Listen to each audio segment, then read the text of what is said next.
नमस्कार, स्वागत है आपका हमारे इस यूट्यूब चैनल पर। मैं मनमोहन श्रीवास्तव आपका हार्दिक अभिनंदन करता हूँ। आप देख सकते हैं ये फैकल्टी ऑफ आर्ट्स है और आज भी मौसम ख़राब होने के बाद भी दिल्ली विश्वविद्यालय के नॉन टीचिंग स्टाफ कर्मचारियों का धरना जारी है। ये आप देख रहे हैं यहाँ पर लगे हुए जो है ये होर्डिंग्स। जैसे जैसे दिन बीत रहे हैं इस धरने में अधिक से अधिक संख्या में कॉलेजों के कर्मचारी जुट रहे हैं। आइए कुछ कर्मचारी नेताओं से बात करते हैं कि आखिर ये धरना कब खत्म होगा। ये धरना कब खत्म होगा मैम? आज सुन रहे हैं कि 10वां दिन है इस धरने का। आखिर कब उठेंगे आप लोग यहाँ से? जिस दिन हमारी डिमांड मान ली जाएगी, हमारे जो कॉन्ट्रैक्ट के साथी हैं इन सबको लगाने का हमें श्योरिटी दे दी जाएगी। हमारी मांग जो है मेन यही है, मान ली जाएगी, उसी दिन ये धरना उठ जाएगा। लेकिन मैम ये जो पेपर एनडीए का हुआ है तो अब जाहिर बात है कि रिजल्ट भी आ चुका है, तो ये धरना उस वक्त क्यों नहीं शुरू हुआ जब एनडीए का एग्ज़ाम हो रहा था? देखिए, ये हमारी तरफ से गलती हो गई थोड़ी सी कि हमें एनटीए का एग्ज़ाम नहीं, जब एनटीए आया था उसी वक्त रोक देना चाहिए था। उस वक्त हमने हमारी अथॉरिटी पे विश्वास किया कि जो हमारी अथॉरिटी है, जो सालों से यहाँ पे लोग पहले भी तो पेपर क्लियर करके ही ये लोग कॉन्ट्रैक्ट पे लगे थे, इन लोगों के साथ में विश्वासघात नहीं करेगी। तो हम लोगों ने एक ट्रस्ट में आके उनके ये गलती कर दी। लेकिन जब हमें पता लगा कि नहीं, इन्होंने तो हमारे साथ में विश्वासघात किया है, हमारी पीठ में छुरा घोंपा है, तो हम लोग तुरंत ही इस धरने पे बैठ गए हैं अपनी डिमांड को लेकर। मैं केदारनाथ, भूतपूर्व जनरल सेक्रेटरी SC/ST यूनियन। जी, अभी आप देख ही रहे हो जी, हमारा धरना जो है पिछले 25 जुलाई से चल रहा है और एक सिंगल एजेंडे पे चल रहा है फ़िलहाल, जो एनटीए ने एग्ज़ाम कराया है। एनटीए ने जो एग्ज़ाम कराया है, जो बच्चे यहाँ 20-25 सालों से काम कर रहे थे, आज दिल्ली यूनिवर्सिटी ने उनके साथ बहुत बड़ा विश्वासघात किया है। एनटीए जो एक दिल्ली यूनिवर्सिटी के अंदर एक अभिशाप बन गया है, हम इसका विरोध करने के लिए यहाँ बैठे हुए हैं। लेकिन एनडीए का एग्ज़ाम तो ये कर्मचारी पास नहीं कर पाए, तो जाहिर बात है जो पास किए हैं उनको आने देना चाहिए।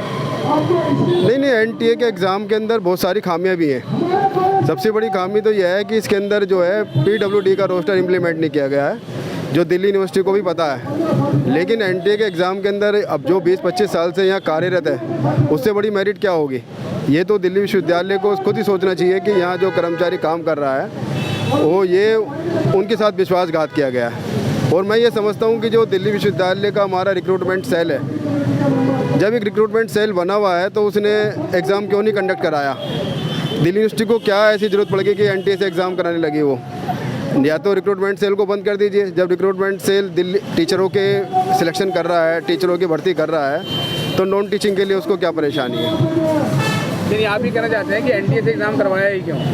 हाँ, लेकिन ये हमारी बहुत बड़ी गलती रही कि एक विश्वासघात रजिस्ट्रार साहब ने हमारे साथ किया है। रजिस्ट्रार साहब ने भरोसा दिलाया था कि जो यहाँ वर्किंग है हम उनको जो है रिलैक्सेशन देंगे और उनको रिलैक्सेशन देके उनको जो है उनका सिलेक्शन करेंगे। लेकिन हमारी जो यूनियन ने आज जो बहुत बड़ी गलती की है, जो एनटीए का एग्ज़ाम हुआ है, वो एनटीए का एग्ज़ाम का ही विरोध करना चाहिए था, क्योंकि एनटीए एक एजेंसी है जिसको हम चैलेंज नहीं कर सकते हैं, क्योंकि भारत सरकार की एजेंसी है। लेकिन हम अपनी इस लड़ाई को जब तक मुकाम पर नहीं पहुंचेगी, हम इसका पीछे छोड़ने वाले नहीं हैं। कब तक लड़ेंगे? हम जब तक लड़ेंगे जब तक ये अब लड़ाई हम मुकाम पर नहीं पहुंचती, जब तक इनको कर्मचारियों को रेगुलर नहीं किया जाता, हमारी लड़ाई जारी रहेगी। मैं डुक्कू का जॉइंट सेक्रेटरी अनिल कुमार वर्मा। ये हमारी डिमांड है, कॉन्ट्रैक्ट के साथियों को परमानेंट कीजिए। हमारे साथी जो कॉन्ट्रैक्ट के हैं 20-25 साल से सर्विस दे रहे हैं और ये यूनिवर्सिटी जो चल रही है हमारे कॉन्ट्रैक्ट के साथियों की वजह से चल रही है, क्योंकि ये साथी दिन रात लगन से काम करते हैं हमारे साथी। हमारी एक यही डिमांड है, कॉन्ट्रैक्ट के साथियों को परमानेंट किया जाए जल्द से जल्दी। आप यहाँ से हटेंगे नहीं? हाँ जी, बिल्कुल नहीं हटेंगे और आंदोलन आगे और बढ़ेगा हमारा। हम चाहते हैं कि जंतर मंतर पे भी आंदोलन हो, हमारा गेट नंबर 1 पे भी आंदोलन हो और हमारा जो वाइस चांसलर है इनका भी घेराव करेंगे हम। सर, मैं राजेश कुमार केमिस्ट्री डिपार्टमेंट में पिछले 20 साल से कार्यरत हूँ और हमारे को बहुत परेशान किया जा रहा है। हम इसमें बहुत बुरी स्थिति में जी रहे हैं। मैं पिछले 20 साल से काम करने के बाद मेरे घर के सारे खर्चे मेरे को चलाने होते हैं और मेरे पास इनकम का सिर्फ ये एकमात्र साधन है। अब मेरे को अपने बच्चों को पढ़ाना है, घर में मेडिकल की सुविधा नहीं है, बच्चे वगैरह बीमार भी होते हैं सब। बाकी हमारे को पिछले 20 साल के दिन परेशान किया गया है। हर 6 महीनों से हमसे एफिडेविट मांगा जाता है कि आपकी नौकरी रहेगी नहीं रहेगी, मैं नहीं पता इससे आगे क्या होगा। बाकी हम वाकई बहुत दुखी हैं। मैं ईशा रतन टाटा लाइब्रेरी से। हम लोग कॉन्ट्रैक्ट पे इतने सालों से यहाँ पर काम कर रहे हैं, लेकिन हमारे लिए कोई प्रोविजंस नहीं है। ना हमें कभी मेडिकल फैसिलिटीज़ दी गई, ना कोई और फैसिलिटीज़ दी गई। सैलरी भी इतनी मिनिमम सी बढ़ाते हैं और हर 6 महीने बाद ये होता है कि हमारा कॉन्ट्रैक्ट रिन्यू होगा कि नहीं होगा। इतनी फैमिलीज़ है जिनके बच्चों की फ़ीस भी इसी से जा रही है, तो बहुत मुश्किल हो जाता है। आज हम इस डिमांड पे हैं कि हमें रेगुलराइज़ किया जाए, और 15-15, 20-20 साल के बाद भी अगर ये रेगुलराइज़ नहीं करेंगे तो हमारे लिए भी ये बहुत वो मुश्किल हो जाएगा। हमारे लिए भी हम कहाँ जाएंगे? जब हम केपेबल इतने थे तब तो इन्होंने कंटिन्यू करा सब कुछ, और आज जब कैपेबिलिटी इतनी नहीं है तो ये लोग कॉन्ट्रैक्ट से भी हटाने की बात कर रहे हैं, जो अब वीसी और रजिस्ट्रार सर को सोचना चाहिए हमें परमानेंट करने के लिए। Thank you. मैं रंजीत सिंह हीरा, खालसा कॉलेज मैं एज ए लैब असिस्टेंट कार्यरत हूँ। मैं दिल्ली यूनिवर्सिटी कर्मचारी एसोसिएशन का ईसी मेंबर भी हूँ। मैं आपके इस मंच के माध्यम से ये बताना चाहता हूँ कि सरकार का जो हिडन एजेंडा है, सरकार अपने एजेंडे पे तो बहुत अच्छा काम कर रही है। वो चाहती है कि पिछली सरकारों ने जो 75 साल में कूड़ा किया है उसको हम साफ़ करें, लेकिन उसको साफ़ करने के चक्कर में वो ये भूल रही है कि इसमें हमारे जो देशवासी हैं वो पिस रहे हैं। जिन लोगों ने 18-18 साल इस यूनिवर्सिटी प्रशासन को दे दिए, उसको उनको आज वो एनटीए के थ्रू, ई टेंडरिंग के थ्रू निकाल के बाहर कर रही है। तो सरकार को ये भी सोचना पड़ेगा कि जो हमारे देश के वासी हैं, जो हमारे इस देश के नागरिक हैं, उनको जो उनका अधिकार है वो मिलना चाहिए, ताकि वो अपना रोजगार अच्छे ढंग से कर सकें। और इस मौके पे जिसमें उनकी उम्र भी जो है इस स्थिति में नहीं है कि वो कहीं और काम कर सके। जब एक बंदा 20 साल में लगा या 25 साल में लगा, आज उसकी उम्र भी 40 साल 50 साल के आसपास के बीच में चल रही है, तो उस उम्र में आगे वो क्या करेगा? तो साथियों, जो अपना नियमबद्ध सैलरी के अनुसार वो अपना काम कर रहा था, उस काम करने में आज वो अगर उसको सैलरी नहीं मिलती तो वो सक्षम नहीं रहेगा। तो मेरा इस मंच से सरकार को ये अपना एक सुझाव है। जो बच्चे अभी एनटीए के एग्जाम में पास हुए हैं, हाँ, जाहिर बात है कि इस आंदोलन से उनकी ज्वाइनिंग रुकेगी, तो फिर क्या ये उनके साथ अन्याय नहीं होगा? किनके साथ? जो बच्चे अभी पास हुए हैं हाँ, एग्जाम में। हाँ, बिल्कुल।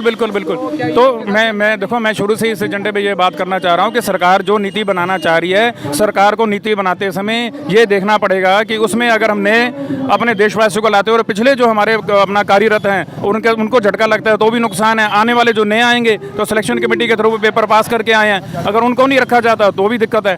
तो मैं ये कहना चाह रहा हूँ कि सरकार अपने जो है ग्राउंड लेवल पे भी इस बात को ले कि इस वक्त जो है हाय हाय के नारे लग रहे हैं, पूरा देश जो है त्राहिमाम है, और सरकार के कोई भी जो है सरकार के पक्ष का कोई भी इस काम के ऊपर आगे राजी नहीं है। आज 9 दिन से हमारा आंदोलन चल रहा है, आप देख रहे हैं पीछे कैसे आवाज़ें आ रही हैं, लेकिन कोई भी अगर 7 हमारे एमपी है बीजेपी के, कोई नहीं आया। जो अपना स्टेट गवर्नमेंट है, स्टेट गवर्नमेंट की तरफ से क्यों नहीं है आज तक कोई इस आंदोलन पे आके राजी? क्योंकि उन्होंने मैनिफेस्टो में लिखा था कि हम कॉन्ट्रेक्चुअल खत्म करेंगे, लेकिन वो कॉन्ट्रेक्चुअल के थ्रू ही सारी सरकार चला रहे हैं। और इसी प्रकार जो है मैं सरकार को ये बताना चाहता हूँ कि सरकार जो है एक एजेंडे पे तहत काम कर रही है। वो एजेंडा क्या है? वो उस कंट्री को सेकुलर से नॉन सेकुलर की ओर देखना चाह रही है, तो वो एजेंडा ना हो। ये धर्म निरपेक्ष कंट्री है, सेकुलर कंट्री है। उस एजेंडे के तहत जो हिंदू और जो हमारे दूसरी जातियाँ हैं, सिख हैं, बौद्ध हैं, जैन हैं, कोई भी है, अगर वो अपने आप को अपना सर्वाइव ही नहीं कर पाएगा, जिंदा ही नहीं रख पाएगा, तो किस प्रकार का राष्ट्र हम देखना चाहेंगे? तो मैं सरकार को ये एक बार चेताना चाहता हूँ कि ठीक है कि आप अपना अमृतकाल की तरफ बात कर रहे हैं, लेकिन अमृतकाल है कहाँ? आपके देश के वासी तो रो रहे हैं, उनका तो रोजगार छीना चाह रहा है। और सरकार किसी न किसी माध्यम से जो भी उनके चैनल हैं, चाहे वो आज तक है, चाहे GTV पे है, वो एक चीज़ दिखा रही है जी, सीमा की लड़ाई। हमें क्या लेना है सीमा से? हमें क्या लेना है अंजू से? तो वो गुमराह कर रही है ताकि जो है सरकार के अगेंस्ट जो है रोजगार के मुद्दे के ऊपर कोई बात ना करे। तो सर, मैं जाकिर हुसैन इवनिंग कॉलेज से हूँ। ये समस्या सिर्फ कॉलेज की नहीं है, ये सारी ये पूरी यूनिवर्सिटी और जितनी भी इंडिया की यूनिवर्सिटियाँ कॉलेज हैं सबकी है। यहाँ पे कॉन्ट्रेक्चुअल स्टाफ के जो लोग सालों से काम कर रहे हैं, 20-20 साल से काम कर रहे हैं, 15 साल से काम कर रहे हैं, उनको निकाला जा रहा है और न्यू अपॉइंटमेंट करके और नए लोगों को रखा जा रहा है, जो कि ये गलत है।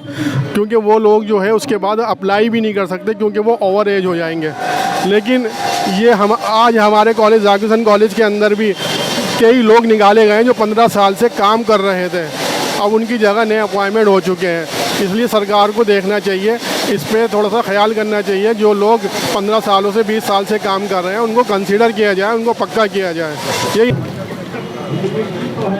मैं लैब अटेंडेंट 17 साल से केंद्रीय विश्वविद्यालय में अटेंडेंट की पोस्ट पर कार्यरत हूँ।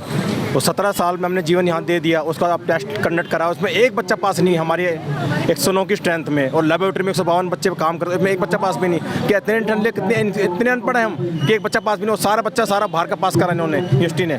17 साल में करा, हमें कुछ नहीं चाहिए यूनिवर्सिटी से, हमें सिर्फ पक्का किया जाए, पक्का किया जाए। हमने अपना जीवन यहाँ दे दिया, सिर्फ हम घर पर सोने जाते हैं, खाली सोने, पूरा टाइम हम यूनिवर्सिटी में देते हैं, पूरा टाइम यूनिवर्सिटी में देते हैं। हम तन मन धन लड़ेंगे, लड़ हैं और लड़ते रहेंगे, चाहे हम मर जाए मर, यहाँ धरने से उठेंगे नहीं हम, जब तक वीसी चांसलर हमारी आवाज़ सुन ना ले। रजिस्ट्रार हो गया, चाहे हमारा 11 तक हो गया, जो हमें सुन नहीं रहा अभी तक, और हमारी तनख्वाह भी काटी जा रही है, तनख्वाह भी काटी जा रही है बकायदा। हम बैठे धरने पे, हमें तनख्वाह भी काटी जा रही है कि यहाँ बैठे क्यों ये लोग, अपनी नौकरी के लिए बैठे भी नहीं, जहाँ हम तानाशाही हो रही, बिल्कुल बिल्कुल पुस्तकालय मौत ने हमारी सैलरी काट ले कि हम यहाँ बैठे हैं धरने पे, अपने लिए हम लड़े भी नहीं। तो आपने सुनी धरने में बैठे कर्मचारी और कर्मचारी नेताओं के बाद इनका यही कहना है कि ये लगातार लड़ेंगे और तब तक नहीं उठेंगे जब तक इन्हें परमानेंट नहीं किया जाए। अब देखना यह है कि प्रशासन उनकी बात कब सुनता है। अगर आप हमारे चैनल पर नए हैं, चैनल को सब्सक्राइब कर लें और इसे अपने दोस्तों के भी शेयर करें। मिलते हैं एक और एपिसोड के साथ, तब तक के लिए नमस्कार।